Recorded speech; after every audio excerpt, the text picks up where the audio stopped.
Mamadou Mohamed Ndiaye. fukki nit ak ñaar yu faatu ci coronavirus Sénégal fa la toll ki ci mujjee faatu démb la faatu ci guddi gi di benn waay bu toll ci fanweeri at ak juróom-ñaar doon ko kit ràññee nañu ko lool ci xeex bu mu doon xeex ngir lu dakkal jàngoro coronavirus jaare ko ci sensibilisation loolee moom waa ji di wuyoo ci turu Eric Agbo dinañu ànd ak moom ci xibaaru digg bëccëg nañu ànd ak yéen ci xibaaru digg bëccëg gi ngir gën leen a xamale lu aju ci tolluwaayu jàngoroy coronavirus gi ci réew mi seetlu leen moo di fële ca hôpital principal bu Ndakaaru am na keneen ku ko fa am ko kay seen ndaw la soo xamante ne ji kon dafa doon mucc jamono ji ma nga ñu quarantaine ñaari garçon de salle ya amee woon coronavirus ca boobule l'hôpital faj nañu leen kon ba ñu génn tey ji seetlu nañu ne li ñu am ci limu test yi positif mësee su ko am ci test tey yi téeméer ak ñeent yooyu positif nañu waaye gis nañu it ne limu bi ñu testé tey ji la gën a ëpp ba ñu ko tàmbalee ak léegi tàmbali tey ji activité yi nga xam ne comité suivi opération force Covid 19 dina ko amal général Ndiaye ak i ñoñam ña nga kon ca ginnaaw raay ngir doore fa liggéey ba loolee mbokk yi moo di taxañu xabaar yi buñ ko taxal ñe bu noppi ci la ñuy ànd ak Youssouf Bodian ngir xibaar bi ci réew yi Youssouf lu ciy gën a fës. ay doomu Sénégal yu jaaxle te layun ca réewu Maroc ñoom nag ñu ngi leen téye jamono yi ci ab centre boo xamante ni am na yeneen migrants yu bàyyeekoo Afrique de l'Ouest yu fa nekk di nga dégg témoignage kenn ci ñoom fanweer ak ñaari réfugiés doomu Mali yu nekk ca Burkina Faso nee nañu armée bi moo leen bundu xatal loolu nag ginnaaw kon ay jaamarloo yu am ci ab camp réfugié boo xamante ni lu ëpp juróom benn junni doomu Mali ñoo fa nekk fooful ca Burkina Faso ñeenti fukki millions ak ñetti ci ay nit ñoom kon soo moyul kon lii di xiif dina leen dal ci Afrique de l'Ouest dina leen sonal bu baax a baax ñi ko wax ñi mooy programme alimentaire mondial nee nañu kon situation bi soo moytul lii di mbas mi di Covid 19 dina tax mu gën a tar. ginnaaw bi ci réew daañu ànd ak Anna Rocha ci Koro News bu ñu ca noppee ñëw ci reportage bi ñuy leen di defal bëccëgu weeru koor bu nekk tey ji ñi ñuy seeti mooy ñi nga xamante ne ji du ñuy faral di woor ana nu ñuy dindeek ñiy woor ci weeru koor wi reportage lay doon ci xibaaru digg bëccëg gi dinaa leen jukki lit aslëf ci yëglekaay yi xëy di génn bés bu nekk bu ñu ca noppee nag jeexalee xibaaru digg bëccëg gi ak gis-gis liñ ci waxtaane mooy taxawaay ban la ñuy war a taxaw ngir xittili entreprise yi dundi jafe-jafe te lépp tukkee ci coronavirus bi daañu ko waxtaane ak yéen ci njeextal xabaar yi ci rajo Futur Média ci gis-gis Abdoulaye Diop a nekk ci machine bi.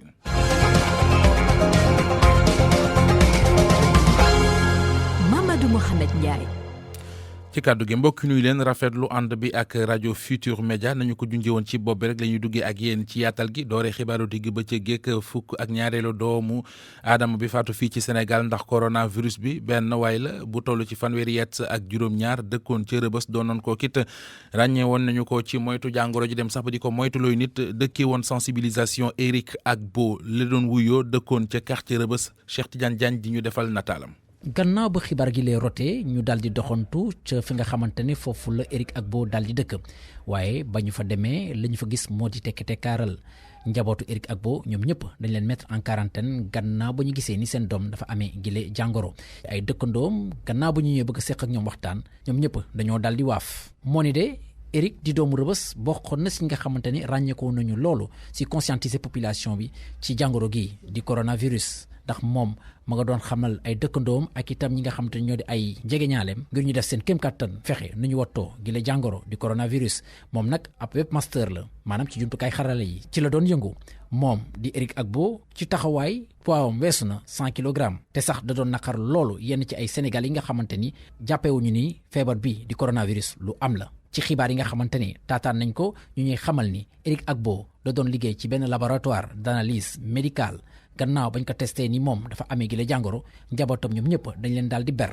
ngir bañ feebar bi law moom nag gannaaw bu mu dëddoo àdduna di Eric Agbo daanaka ay jegeñaalam ñu ci bëri ci ñoom yëguñu ko ñenn rek ci ñoom lañ ko daal di wax ki nga xamante nag moo di waajuram bu jigéen jamono gi ñu mettre ko en quarantaine waxaguñ ko nii ba tey doomam di Eric Agbo daal dina dëddu àdduna. Eric Agbo moomee coronavirus moo ko faat ñu taxaw ci wàllu wér-gu-yaram bu weesoo jàngoro coronavirus ji ko yóbbu jàngoro joñ doon na ko sooxaale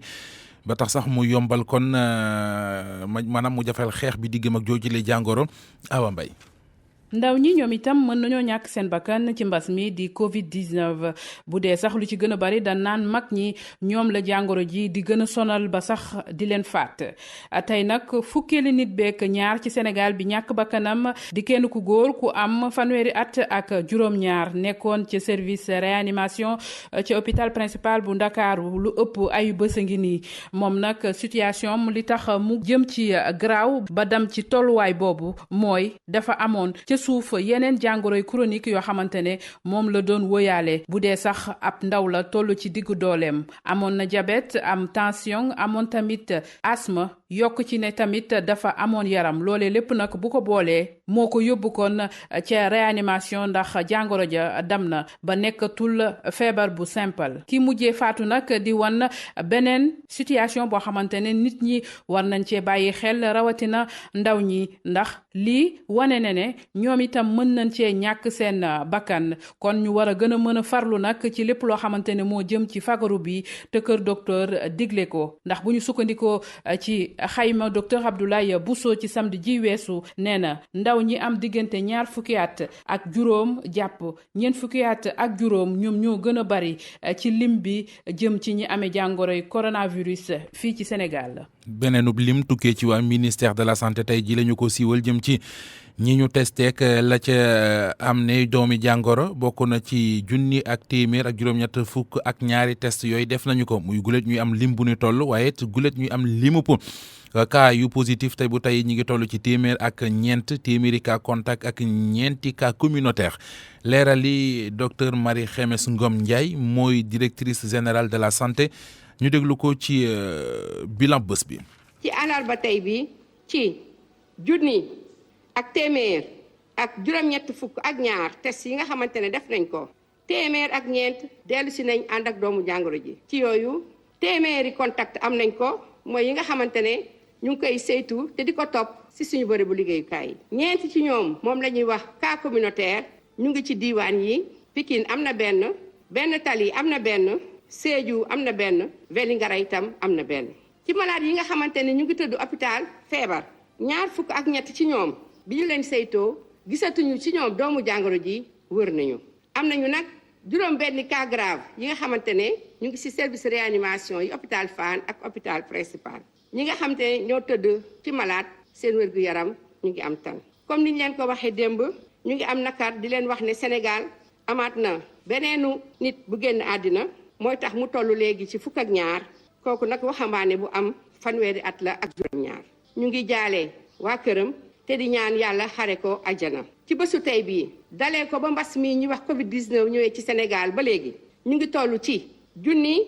ak ñeenti téeméer ak fanweer ak ñett ci li nga xamante ne ñooy ñu am doomu jàngoro ji ci yooyu ñeenti téeméer ak juróom-ñeent fukk ak ñett wër nañu fukk ak ñaar génn nañ àddina benn delloo nañ ko ci dëkk ba mu jóge woon ci ñi nga xamante ne ñoo tëdd tey ci lal hôpital feebar ñu ngi toll ci juróom-ñeenti téeméer ak ñaar fukk ak juróom-ñaar ministère de la santé ak l'action sociale mu ngi dooleeti di ñaax askan wi ne lépp loo xamante ne mun nañ ko def te ñu digtal leen ko ngir feebar bi ñuy wax mbas mi Covid-19 dootul dugg ci Sénégal te bàyyi wàllante bi itam loolu yëpp ñu ngi leen di ñaan ñu def ko rawatina ni ñu leen ko waxee woon suñu mag ñi suñu yaay yi suñu papa yi suñu tante yi nañu def lu ne pour ñu toog ci kër gi bañ a génn lu bëri ci mbedd mi rawatina tamit xale yi tamit nañ leen di gën di topp di saytu ngir bañ leen indil jàngoro ji. hôpital principal bu Ndakaaru ñaari garçon de salle yi fa amee woon coronavirus faj nañu leen ba ñu wér waaye taxul jàngoro ji génn ca l'hôpital boobee am na keneen ku ko fa amewaat gile yoon seen nas ndaw la su fa demoon doon mucc dafa tolloon diggante doon mucc ñu nimi ko ci moom coronavirus jamono ji kon ma nga ñu quarantaine Ajaratu Binta Diallo ciy leeral. ab soxna bu wan lor moom lañu dalal ci maternité hôpital principal bu Ndakaaru dañu ko testé mu daal di ñëw positif maanaam am na feebaru coronavirus ay bés gannaaw sa dafa amoon ay symptômes maanaam mënul woon noyyi bu baax loolu moo waral ñu defal ko ay test yi nag bu mu dellusee si la ñu gis ne dafa positif kon démb ci talaata ji dañu ko mujj defal césarienne daal di koy quarantaine bébé bi nag ci xibaar yi ñu fa jëlee moom kenn defalagu ko test contact yi nga xamante ni jege woon nañu soxna si ñoom itamit dañu leen quarantaine fii léegi fukki fan ak juróom hôpital principal ñuy fàttali na fukki fan ak juróom ca ginnaaw amoon na koo xam ne dafa accidenté woon ñu entré ko ci service orthopédique bi ñu ko diagnostiqué dañoo gis ne moom itamit dafa am feebar bi maanaam virus bi dugg na ko mu am coronavirus ki ko wàll nag nee nañu dafa am ku ko seet si woon ba léegi xamuñu nag kan la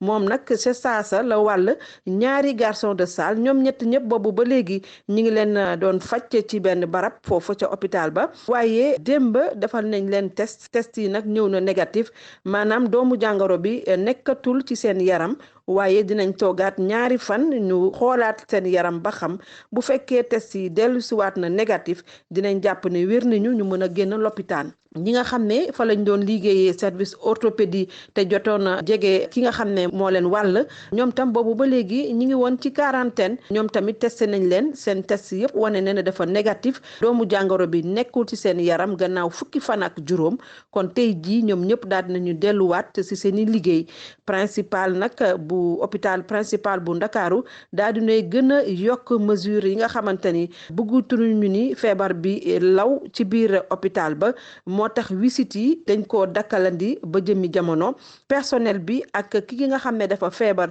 bëgg faju si hôpital bi jàpp leen ne bu ngeen solul masque dootu leen mën a dugg ci hôpital principal fii lekk pandémie Covid-19 bi di jeex ci Sénégal. bilan tey bi ñu am jëlee ko ci waa ministère de la santé lañ ci gis daanaka ñaara nga ci yooyu gulet lañu gulet ci benn bëccëg ñu am lu ëpp téeméeri cas positif gule git ñu def test yu ñu toll ne yu tey junni ak lu teg Nafissatou Sylla ci juróom-benn fukk ak juróom-benneelu bataaxal bu ministère de la santé et de l'action sociale tey jile test virologique yi nag daal di yéeg ba junni ak téeméer ak juróom-ñetti fukk ak ñaar loole nag depuis bi jàngoroy coronavirus daal di tàbbee ci mim réew mu di bokk guleet ak sax ñu romb téeméeri cas infection ndax tey jile téeméeri cas ak ñeent la ñu am courbe bi nag jekk saay rek daal di yéeg bu gaaw mu doon lu jaaxal ñépp ndax fan yi ñu génn wala démb rek kenn xalaatu ko woon mu romb li mu junni test wala téeméeri cas infection ndax léeg-léeg rek la doon romb juróom fukki cas bés bu nekk tey jile nag juróom benn fan ci weeru Sénégal daal dina doublé lim bi daanaka démb nag yóbbu ba tey jile ñi amee coronavirus ba ju nekk ñeenti téeméer ak fanweer ak ñetti cas positif bu njëkk fii ci Sénégal 1er mars lañu ko nemmeeku ay cas contact sax daan ñu ko dégg bay wax nag ay cas communautaire fanweeri fan rek lañ ci tekk am ku daal ci ñàkk bakkanam boobu ba tey nag li mu ñu ñàkk seen bakkan ndax Covid-19 toll ci fukk ak ñaar te liñ ci seetlu nag mooy ñetti fan yi ñu weesu tegaloo ñetti nit faatu nañu ci coronavirus. wutali diwaanu Kaolack foofeele gouverneur bu Kaolack lu aju ci matuwaay yi nga xamante ne ji jël nañ ko jagleel ko askan wi dëkkee ci gox yi ñu confiné ak it ñi nga xamante ne dañ leen a quarantaine loole kon la ñu yeggee ñu ànd ak Ibrahima Diame ci leeral. ñeenti fan ci weeru avril bi ñu génn la diwaanu Kaolack enregistré kon cas bu njëkk testé positif coronavirus cas communautaire la woon bàyyee ko woon Touba diggante weer nag diwaan bi enregistré na 6 cas positif ak lu jege 200 contacts yu nga xamante ni ñoo ngi leen confiné di leen di suivre bu baax a baax docteur Bassirou Ndi moom mooy chef bureau régional surveillance épidémiologique bu région médicale. bi mbas mi duggee Kaolack ak léegi am nañ juróom benn nit ñoo xam ne ñoo ko fi am ñaar ñi mooy li muy wax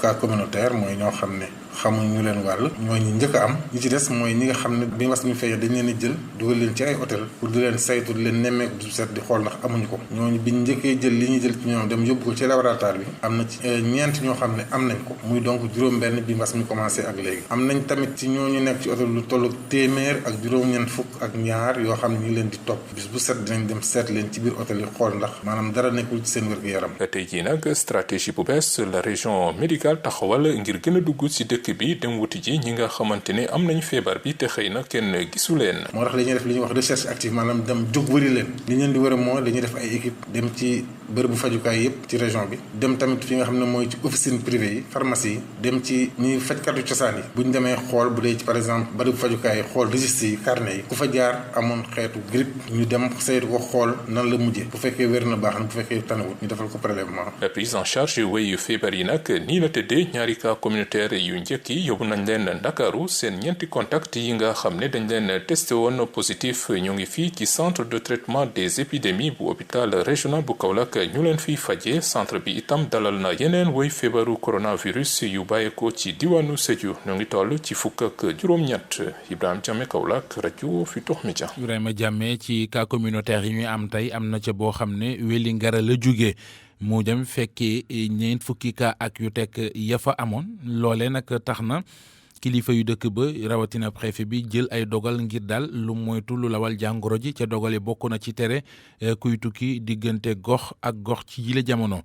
nan la ko fas yéene tërale moom préfet bu Wélingara dina ci leeral ñu teewlu ko ci micro Alaaji Njogu Jën Sayid Jalay wuyoo. Sénégalais bu nar a dugg si biir Sénégal ñun mënuñu ko tere dugg lu ñuy def mooy dañ koy jël confiner ko le sauver sans mettre la vie des autres citoyens en danger bu ñu la confiner pendant période d'incubation bi ba pare bu fekkee dara jotu la ñu libéré nga dem sa kër bu fekkee nag am na lu ñu gis yow ñu bule immédiatement si centre de traitement ak disposition yi ci war yëpp loolu tax bu ñu gisee loolu nag mu ngi bëgg a ëpp si la ñu wootee hiérarchie bi ñu yónnee ñu armée yónnee ñu gendarmerie yónnee ñu police des frontières pour ñu mën a maîtriser la situation au niveau des frontières bu ñu gisee loolu nag gis nañ ni wax dëgg yàlla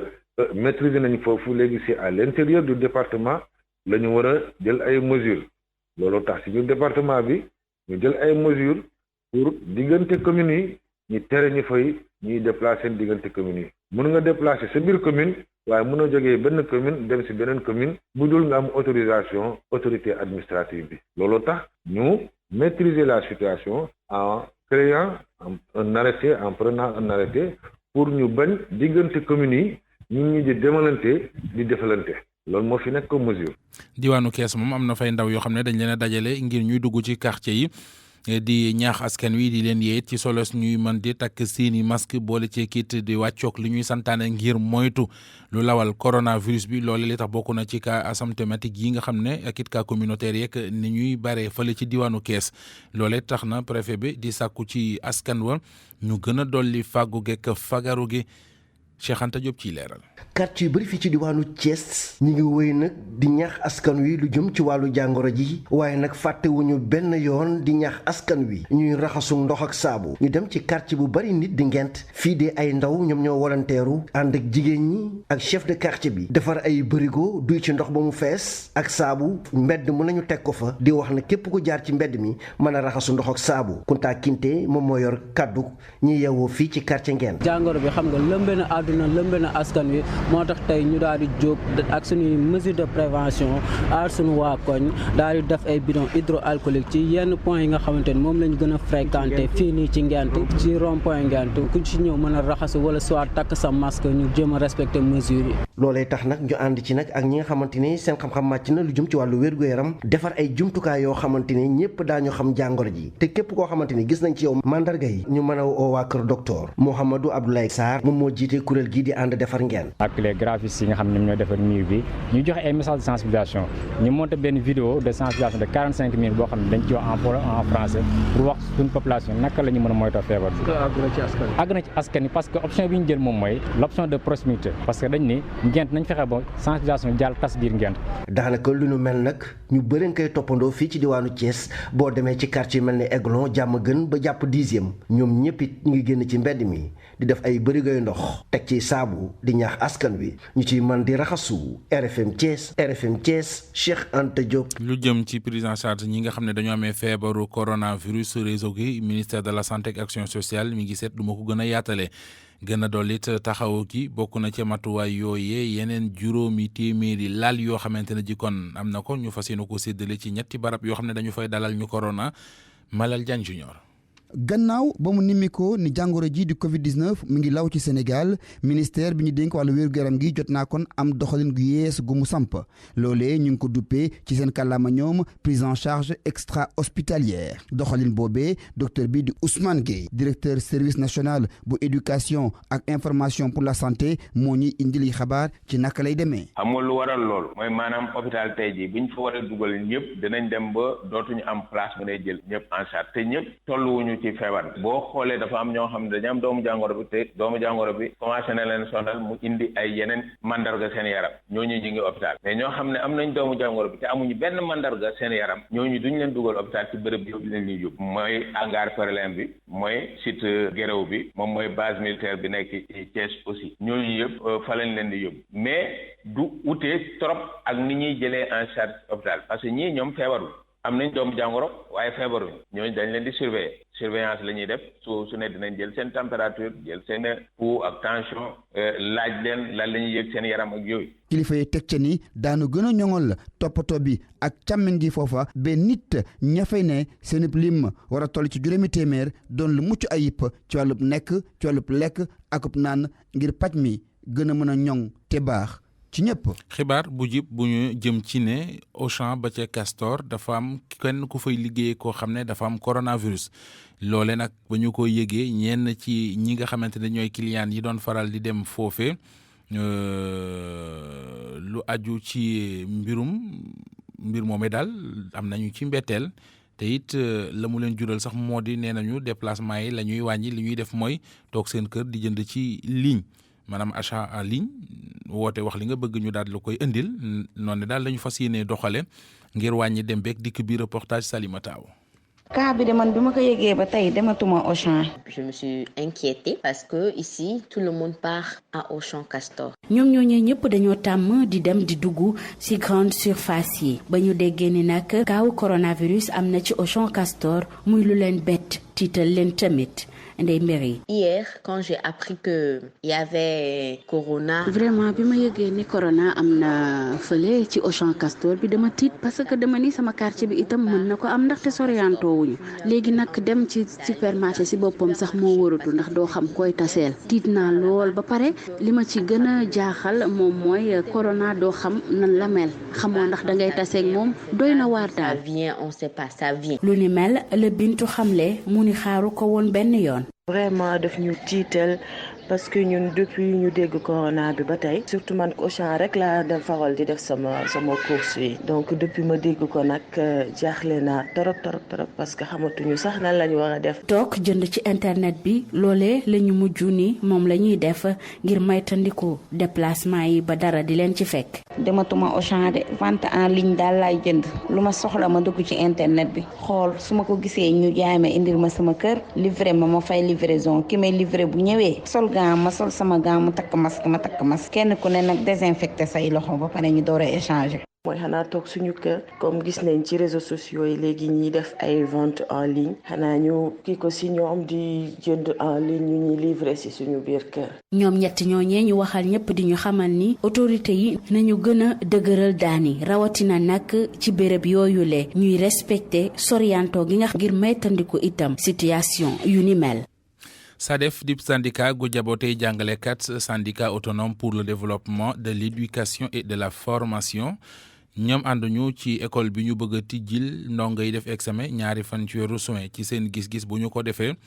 mooy daal ñoo ngi bëgg a sànq jàngalekat yi ak élèves yi ci jamono ji nga xamante ne ji feebaru coronavirus bi lëmbee na réew mi loolee tax na daal ñu gis ne waroon nañu seet weneenu doxalin waaye teel nañuy ubbi école yi ñu déglu Mbaye Sarr mooy secrétaire général bu SADEF ci téléphone Alaaji Njogu Jeen. dogal bi nga xamante ne bi moom la gouvernement du Sénégal jël na dafay ubbiwaat école yi dogal la bu nga xamante ne bi dafa indi ay jaaxle trop ci biir système bi ci biir askan bi ba tax nañu lool dañu jaaxal te daf ñu tiital parce que ñun dañu jàpp ne jàngalekat yi ak élèves yi waruñu leen di jël def leen comme li tubaab naan cobaye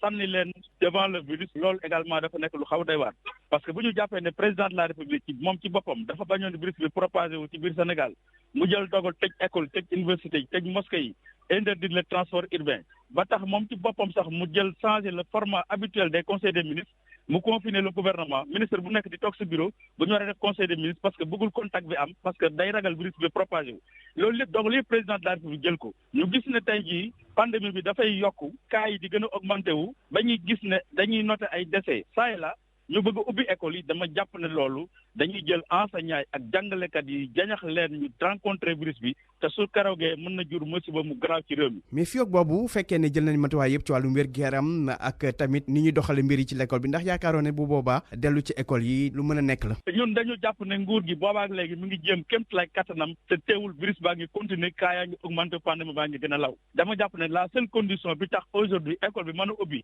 jàngalekat yi mën a delluwaat jàng mooy ñu maîtriser virus bi fekk maîtriser wuñu virus bi bépp initiative bu ñu mën di jël ne dañu ubbi école bi initiative boobu baaxul te musiba lay jur ci réew mi. RFM bitim réew. dem ci réewum Maroc ay doomi Sénégal yu fa nekk di ay ndaw ñoom dafa mel ne daal dañ leen a teg loxo dañ leen a téye fële ca Layum. waaw Layum nag mu ngi nekk diggante ak Agadir lu toll ci juróom téeméer kilomètre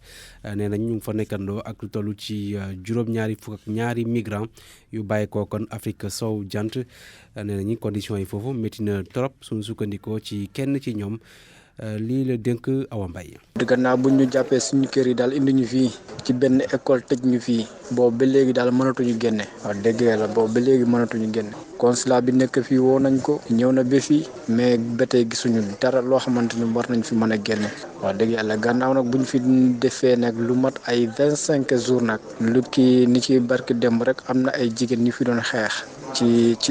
ci biir xeex moomu nag ñu leen doon atte ba policiers yi si boppam dugg ci atte bi far nag benn policier dóor ci benn waaye gannaaw bu mu ko dóoree nag wax dëgg yàlla ñëpp nag ne merci loolu nag ñu daal di révolté nag di attaqué policiers yi tamit daal di mer moom ñoom tamit ci policier boobu nga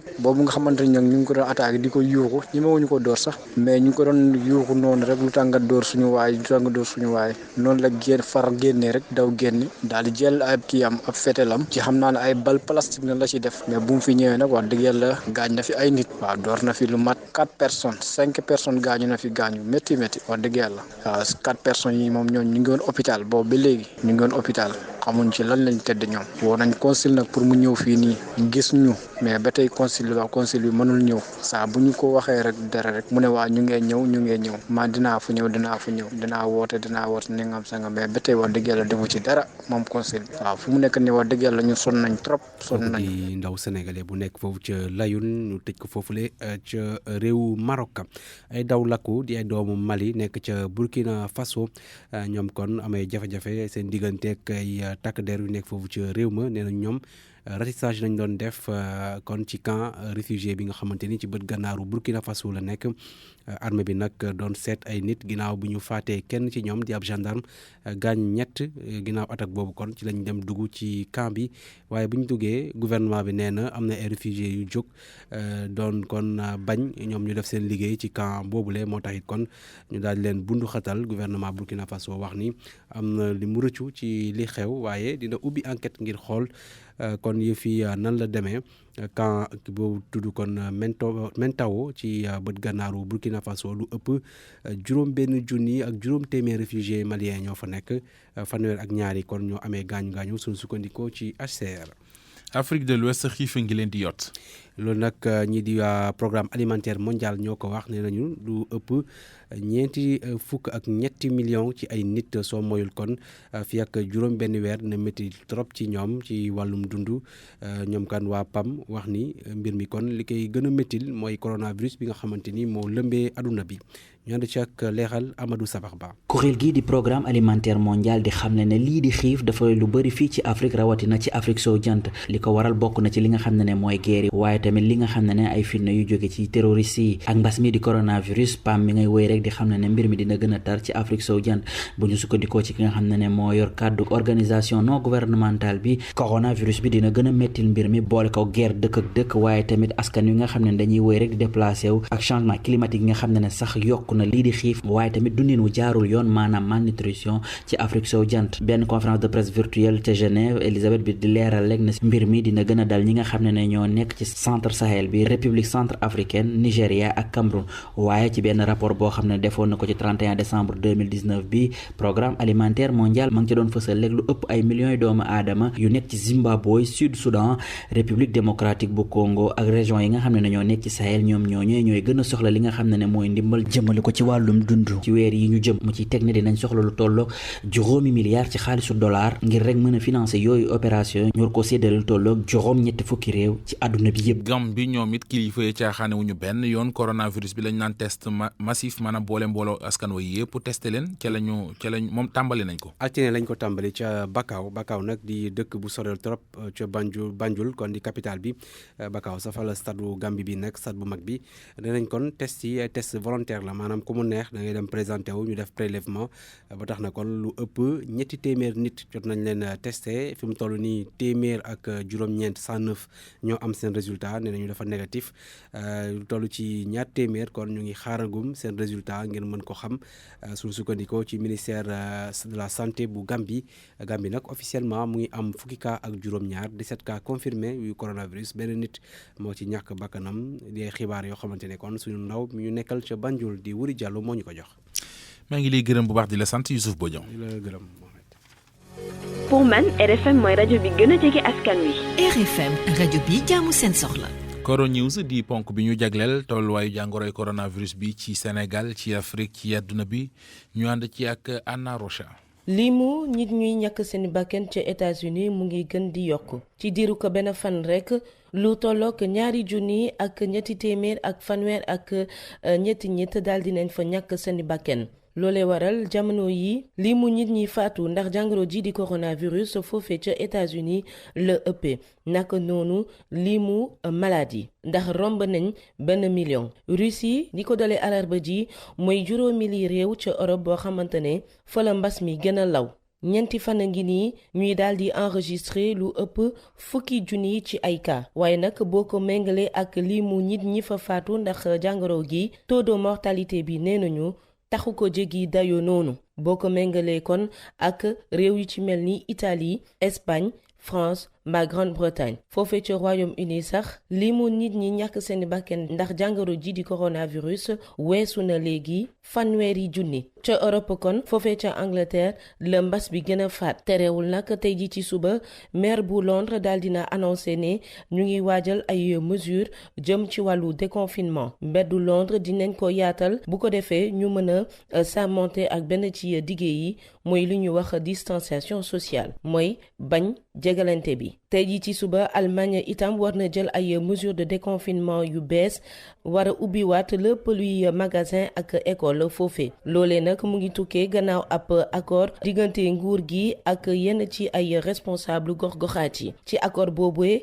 lu ñu fas yéene itam sukkandiku ngir tàmbalewaat championnat de football bi muy première ak deuxième division ci weeru mai gi ñu nekk loolee ndax li ñu ñàkk ci koppar jamono yi mu ngi tàmbalee jéggi dayoo Afrique moom ci wàllam mu ngi continuer di résister ba tey ci mbas mi ndax ba fu ñu toll nii daal 1,2% de cas dong la ñu nemmeeku ci biir continent bi ci lim mu ngi toll ci 40,000 cas de contamination ñi ci ñàkk seen bakken nag rombagul 2,000 fii ci Sénégal nag depuis démb daal dina enregistré 12 victime maanaam 12 nit bi ñàkk bakkenam ndax jàngoro ji di coronavirus mu di ab ndaw bu toll woon ci 32 at daanaka moom mooy patient bi gën a féete ndaw bi ñàkk bakkenam ci suñu réew waaye coow li yëpp jamono yi nag mu ngi soxal Covid organique bi nga xamante ne réewu Madagascar moom moo ko siwal ay réew yi ci mel ni France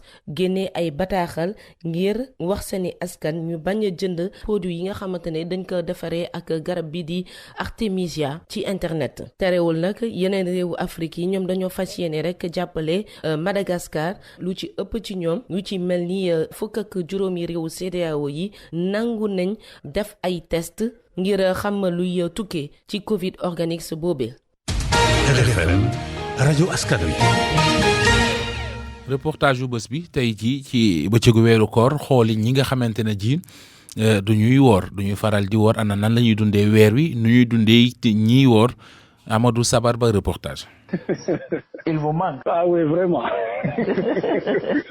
surtout l'ambiance autour du bol là. Jean-Emmanuel Robert Mendez namm na boolu añukaay ba nga xam ne 1h fu mu daan jotee rek dañ ko daan tàcc moom nekk technicien ca Dakar Dem Dikk ci dépôt bu Wakaam di xam ne jamono ji dafay mujj rek woor comme ñi nga xam ne ñooy jullit yi ndax lii di koor gi moo ko waral. bés bu nekk dañ doon am ñetti repas maanaam boo xëyee di nga ndékki di nga añ waaye jamono ji mën naa ne moom booy ndékki sa kër ngay ndékki te obligé nga jënd mburu rey bi nga fanaanoon ko ba suba si nga xëy nga dóor des fois di nga liggéey di nga mar nga bëgg naan mais doo xam fooy naane da ngay obligé nga làqatu pour bañ leen may envie boobu waxtu añ bu jotee tamit dañ daan ko dajee ku nekk ay téeméer ñu def benn bool communautaire mais tey moom mën naa ne bool bi moom xam naa duñ ko gis ba 1 mois bi jot. mburu di lu jafe ñu gis ko ci suba gi li ko waral nag mooy couvre-feu bi waaye Amina Eugénie Mendy Biagui moom am na cay pexe ngir defaral doomam yi li nga xam ne mooy ndekki li muy li metti waaye soxna si di xam ne mënees na koo dékku. 30 jours du dara neex naa muñ marché yi du teel a tijji comme ñun suñu quartier yi ñëw mburu moom waxaale wuñu ko ñun moom dem nañ ba suñu kër fonde la ñuy defar yenn saa yi ñu defar mu xam sa ndekkee ko fii Sénégal la lépp dañ koy def ak tolérance. diggante séeréer ak mburu muy lu yàgg moo tax professeur anglais bi nekk ci lycée de Mbao di xam ne namm na bu baax lii di mburu suba teel. pour jot suñu pain sax loolu ay problème la. jamono ji nag restaurant yi ak gargot yi dañuy tëj ci journée bi muy loo xam ne metti na ci ñi nga xam ne duñu wool rawatina suñu mbokk chrétien yi ñoom ñi nga xam ne sax comprendre nañ bi la situation jàpp nañ mbir mi day gën a dëgëral li nga xam ne mooy diggante ñaari communauté yooyu. Savon de Marseille Alphé seen gamme Opalia seen quincaillerie AAD Abdou Alima Diop ak seen marque de référence Sens ñoo leen di may li ci yéenekaay yi. Mamadou Mohamed Ndiaye. jërë ngeen jëf artémisia di gàncax gi ñu ne moom la waa Madagascar di fajoo suñu réew di Sénégal mi ngi xollu garab gay saf journal L'Observateur moo xëy joxe xibaar bi ci xëtam mu njëkk li nu ñaan ci wàllu paj essai clinique fa la ñu jëm ak artémisia bi ki leen ko wax mooy professeur Daouda Ndiaye coordonnateur scientifique bu protocole d'essai clinique bi jëm ci wàllu Covid organique gi nee na mook ñi mu àndal di liggéey ci protocole bi liggéey nañu ba sottal tey jii la ñu koy jébal waa ministère de la santé nee net ci waxtaan wi mu seq ak waa L'Observateur luy jot na toll nañu foo xam ne di yoxe ka yokko ko ki waratuñu ne coronavirus bi mi ngi law bu baax a baax libération nañu sébu bu të tàkk wet gu ne la ñu koy wale li ñu ne mooy faj coronavirus bi ca Madagascar suñu réew di Sénégal ma ngay lijjanti ndax loolee mën naa faj bosam am déet artémisia gi yegsi na Ndakaaru bërki démbu ci altine ji ba ñu jébbal ko waa direction de la santé ngir ñu càmbar ko Vox Populi mel ne ku naan ñu lu ñuy def warees na cee gaaw balaa Covid-19 gi di yegg cib dayo maanaam li ñu naan pic juróom-ñetti téeméeri cas coronavirus jàpp junniy cas Vox nee nañu ko yóbbu séntu ko ci réew mi ci fukki fan yi di ñëw professeur Fortes bu hôpital Dalal Jàmm ba ca Géejawaay di ñu wax ci xët mu njëkk journal bi ne guddi yi ñu toll na ku nekk ci ñun jàppee boppam cas contact ba tey ci xët mu njëkk Vox Populi ñu mën faa jànge beneen xibaar mu di téeméeri doomi aadama yu manqué ñaar yu ñu faj ba ñu génn l'hôpital ci 48 heures yi ñu génn maanaam ci ñaari fan mu di lu rëy lu waa kër docteur yi def laas yéenekaay ne ko waaye terewul ñoom waa kër docteur coronavirus bi mi ngi leen di def lu dara jarul ubbil yéenekaay bi personnel de santé bi la gis na ñoom it mbas mi laal na leen bu baax a baax firnde li laas nañu moo di ca Mbuur ñaar fukki agent de santé ak ñaar ña nga fa ñu confiné ci hôpitalum Ndaamaatu bu Tuuba am na fa ñetti agent yu corona ca Medina Gounass ga ca Kolda médecin chef ba fa nekk dafa corona ba ak njabootam quarantaine nañu leen Le Quotidien nañu ca Medina Gounass googee la fam doy na waar ne ci diirub ñetti fan rek am nañu fa fanweeri cas coronavirus ak ñeent téeméeri doomi aadama ak ñeent fukk ak ñeent yi ñu fa confiné témoigné nañu Medina Gounass cas la ci biir kaay la fam bu doonub cas la ñu ne cas communautaire la ndax foofee mbooleem li ñuy aay ci couvre-feu bi dara la ñu ci bàyyiwul li ñu santaane ci jamonoy coronavirus bi lu ca bari defuñu ko rassemblement ya ma nga fay am ba léegi nit ñaa ngay àndandoo di julli ji ca jàkka ya témoigné nañu fi kilifay réew mi mujj moo di jëli sandarma teg leen Tamba ngir bu ñu gisee lu jaaduwul rekk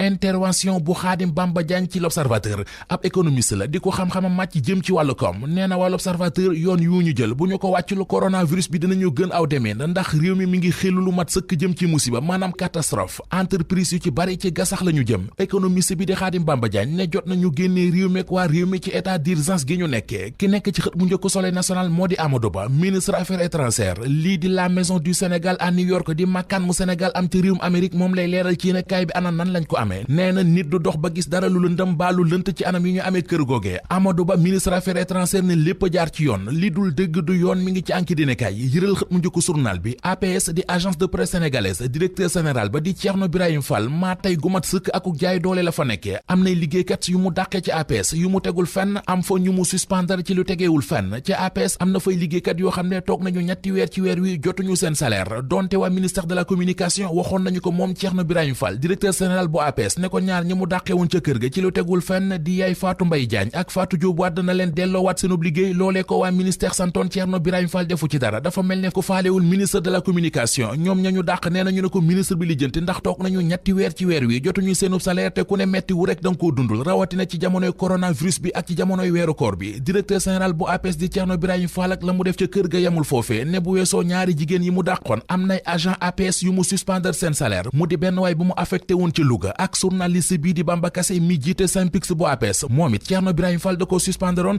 téye ab salaire am Bara Gaye njiital Clean Oil coow topp na ko ci réew mi ngi ne gàññi ci journal yi ñu xëyandoo tey mu di ci l'Observateur L'As Grand Place La Tribune ak Libération ñoom ñëpp xëyee ay mbiram moom Bara Gaye patron station Clean Oil da doon takk jabar ci jamono ji nga xam ne dañuy tere dajeek dajaloo mu woo mbooloo ca këram yëf yi siiw gendarme yi jàpp leen Libération nañu mook jabaram ji yëpp ca section recherche bu gendarmerie fa la ñuy séetoo fa la ñuy defee seen lune de miel L'Observateur nañu xale bu jigéen boobee doon marié ak Bara Gaye Adja Diène la tudd ñu gën koo xam ci Zeyna mook jëkkëram Bara Gaye Clean Oil gendarmerie la ñu mujjee La Tribune nañu du ñoom rek ña ne woon ca mariage ba ñu ci mel ne ñaaxarañ loo snapper bu président Macky Sall Alassane Mbaye griot VIP Adja Diallo mannequin à la retraite Ndeye Diouf mu Sëriñ Fallu borom sama yaay may ma Papa Ndiaye ñoom ñëpp ak Bara Gaye Clean Oil mi doon takk jabar ñoo nga gendarmerie ñu téye ci garde à vue Libération nañu xale bu jigéen bi ñu doon takkee ci la bokk dafa dawoon waaye gendarme yi jàpp nañu ko. xibaar yi ci RFM. savon Marseille Alphé seen gamme Opalia seen quincaillerie AAD Abdou Alima Diop ak seen marque de référence Sens ñoo leen doon may li ci yéenekaay yi. xibaar yi gis-gis. mooy pëj bu mujj bi ci xibaaru digg bëccëg gi gis-gis la yegg si nañu ci li ñuy waxtaane tey jii mooy ban schéma de résilience la ñu war a tegal entreprise yi ngir mën leen a xittili ci jamono ji nga xamante ne yu bari ci ñoom lott la ñu ndax jàngoroy Covid 19 ji loolee kon la ñuy waxtaan war a ànd ci waxtaan wi ak Pape Berenguer Ngom di président association des professionnels de l'hôtellerie et de la restauration du Sénégal mi ngi bokkit ci conseil national du tourisme Pape sëñ bi Ngom maa ngi lay nuyu. Mohamed Ndiaye maa ngi lay fay. ñoo ngi ci waxtaan wi ak El Hadji Mansour Samb économiste chercheur El Hadji Mansour Samb maa ngi lay nuyu. maa ngi lay nuyu Mohamed. El Hadji baal ma dooree waxtaan rek Pape Berenguer Ngom laaj bi sëñ Pape Béranger Ngom. Béranger d'accord jërëjëf ci leeral yi di jégalu it ci noonu ma waxee tur yi laaj bi moo di ci sa gis-gis ban schéma de résilience la ñu war a tegal entreprise yi ngir mën leen a xittili ci jamono ji nga xam ne yu bari ci ñoom loof nañu.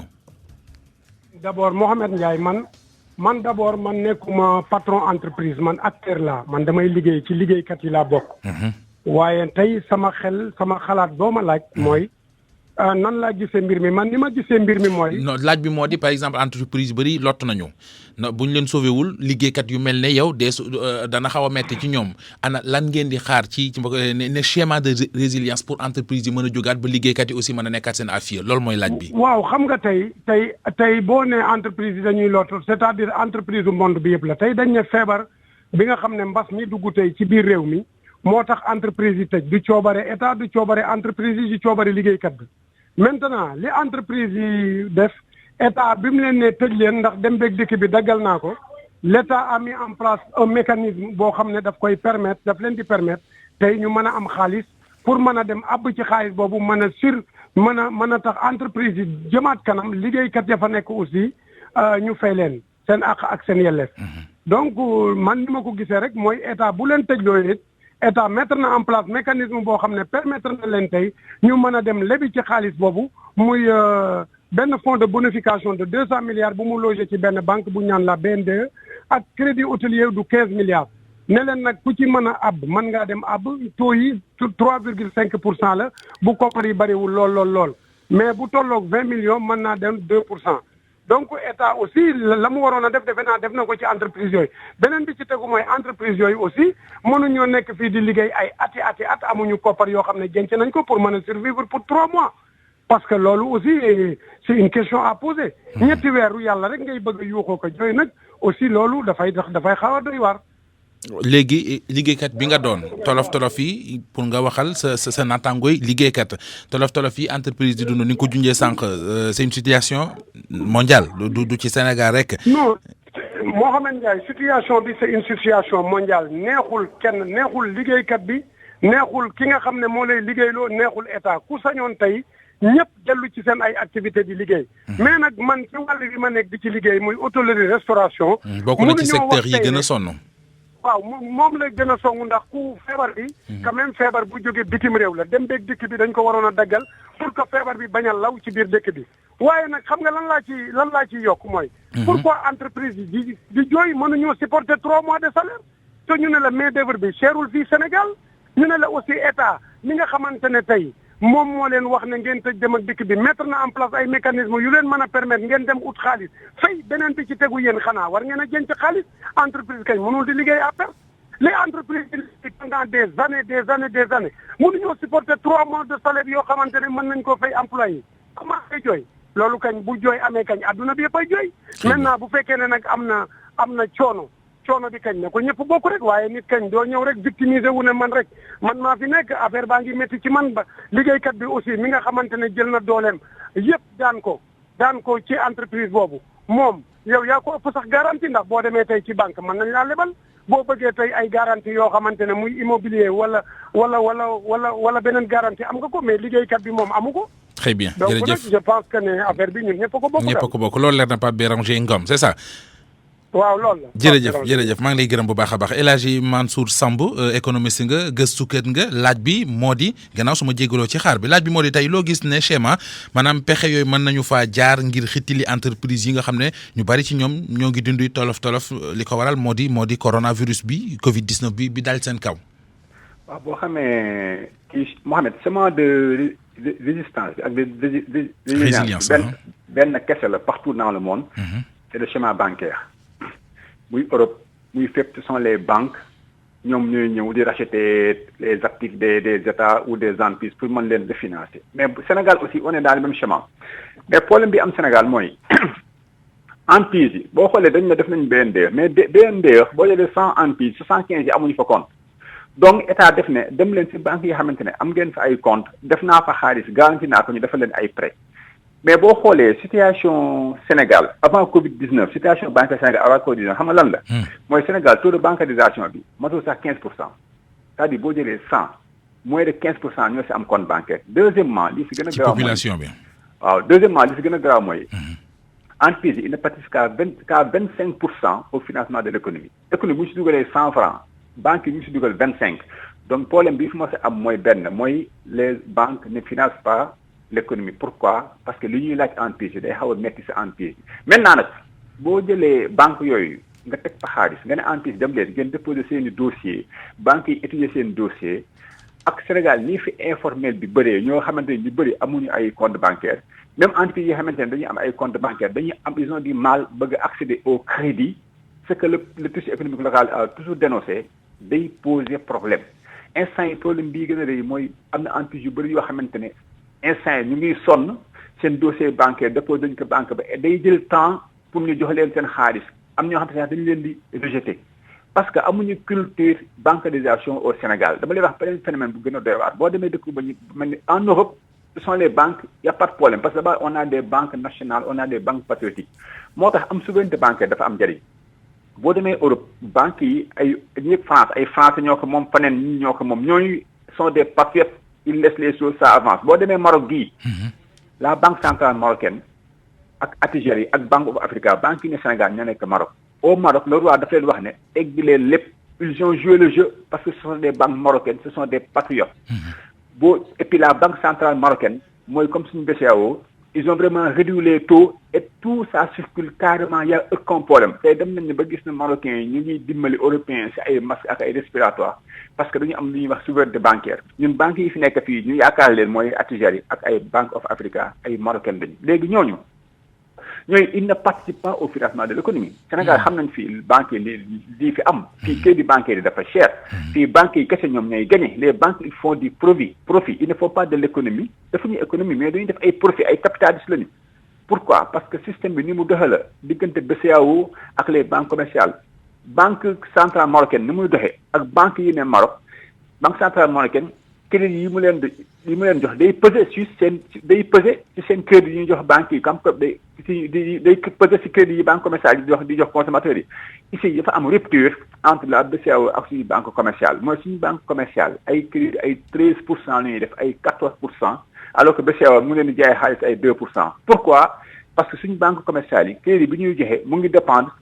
ci xaalis bii leen 10 Sénégal yi di déposer di ko fa déposer à des taux de 8%. moo tax ñu ne il faut ñu réformer le système de la BCEAO par rapport aux banques. Deuxièmement loolu day tax aujourd'hui l'environnement bancaire c'est une catastrophe pour les entreprises. En temps normal, les entreprises ont du mal à accéder au crédit à cause de tout ce que les gens ont dénoncé. Maintenant, c'est au temps de Covid-19, l'État a dit ce même mécanisme bancaire, les gars ont déposé un dossier pour banque de l'Enharis. Aujourd'hui, nous savons que les entreprises de Fondol, les banques ne financer les entreprises de Fondol, donc je dis que Sénégal, Europe, li xew Europe état bi waru ko woon imposer au Sénégal par la banque état moo na jël yeneen mécanisme yoo xamante ne mën na dimbali entreprise directement c'est vrai nee na impôts yi ak TVA yi teggi naka mais loolu doyul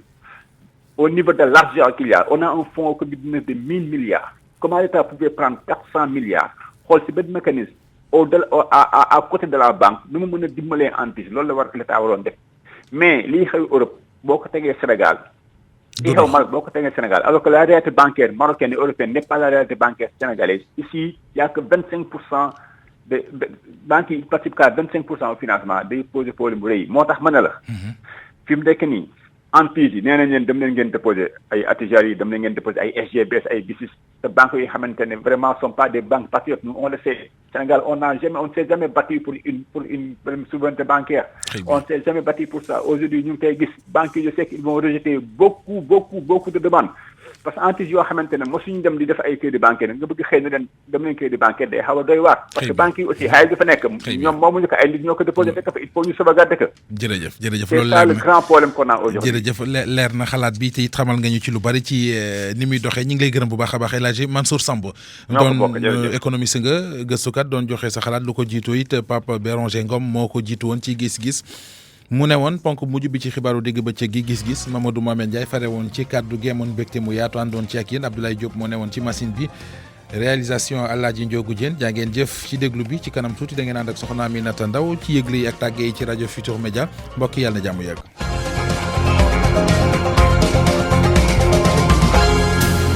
Publicité sur RFM.